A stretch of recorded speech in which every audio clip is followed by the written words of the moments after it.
Welcome to the JTV Caribbean News segment. Trinidad and Tobago has a new government.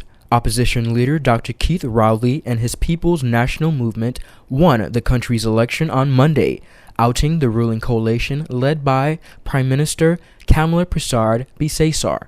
Rowley is Trinidad and Tobago's new Prime Minister, succeeding Persad Bissessar, whose term was marred by a series of high-profile cabinet reshuffles. The PNM took 23 of the 41 seats up for grabs, while the coalition won 18. It was a major turn of politics for the Twin Island country, shifting from Persad Bissessar's coalition, which had previously held 23 of 41 seats. The Independent Liberal Party, led by the controversial Jack Warner, failed to win a seat. Dr. Keith Rowley was sworn in as the new Prime Minister of Trinidad and Tobago on Thursday, September 10th, at Queen's Hall in the capital, Port of Spain. Venezuelan President Nicolas Maduro has pledged to build a comprehensive plan for PetroCaribe in the next 10 years, spanning 2015 to 2025. Maduro, who arrived in Jamaica on Saturday for a two-day summit to mark the 10th anniversary of the signing of the energy agreement, told regional leaders that PetroCaribe offers a different and successful model for lower-income countries in the Caribbean and Latin America, which prevents international crises like the growing refugee crisis in the Mediterranean. He said PetroCaribe is part of a successful experiment of the integration of energy. That is a project that has demonstrated in its 10 years that it is possible to construct a different model. According to Maduro, who co-hosted the summit with Jamaican Prime Minister Portia Simpson Miller, said without PetroCaribe, our Caribbean would be a Mediterranean, referring to the refugee crisis brewing in the Mediterranean Sea at Europe's borders. Simpson Miller says the agreement has led to increased development for the region.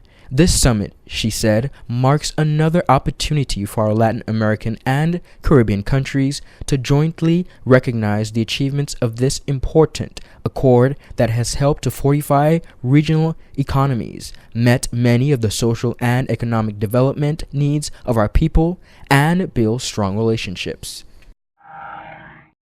Jamaica's Finance and Planning Minister Dr. Peter Phillips led a delegation to the ministerial seminar on sustainable economic development for developing countries that begins in China.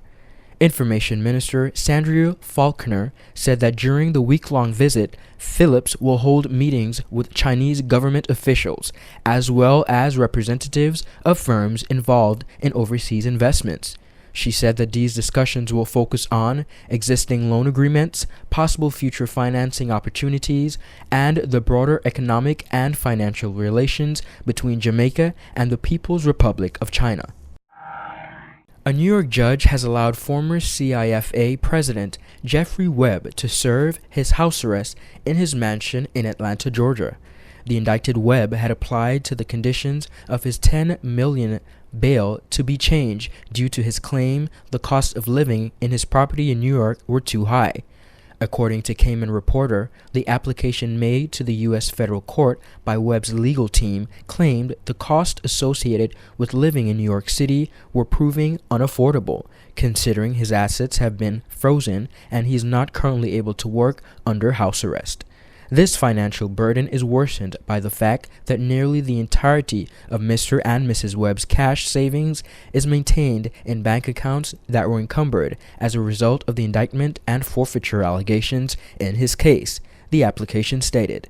Having been arrested in Switzerland and agreeing to extradition to the United States on charges of accepting millions of dollars in kickbacks and bribes in deals regarding CONCACAF's broadcasting and marketing rights for its tournaments in various countries, Mr. Webb was able to pay the $10 million cost of his bail conditions by selling some of his various luxury assets, ranging from performance cars to his wife's jewelry. Webb is allowed to stay in his Georgia home, provided he is able to make it to the courthouse in Brooklyn, New York, for his scheduled hearings. And finally, in this Caribbean News Update segment, a 4.8 magnitude earthquake rocked Trinidad and Tobago early Thursday morning, but there have been no reports of injuries or damage. The tremor occurred around 3 in the morning northwest of Trinidad at a depth of 136 kilometers and was felt widely across the country.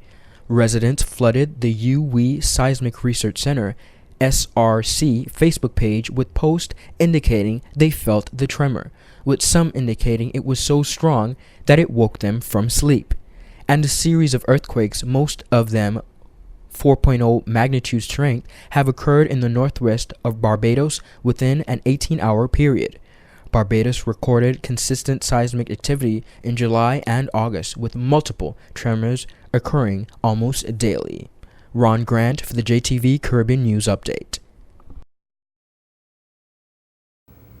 And coming up next on JTV News. Government and NHI officials say revenue from NHI will be more than enough to cover healthcare costs. Government moves to regulate and control horse racing as well as parimutuel betting in the Virgin Islands. And Sophie B visits Island Pot restaurant in her quest to find great places to eat, stay, and shop while in Virgin Gorda for her birthday bash.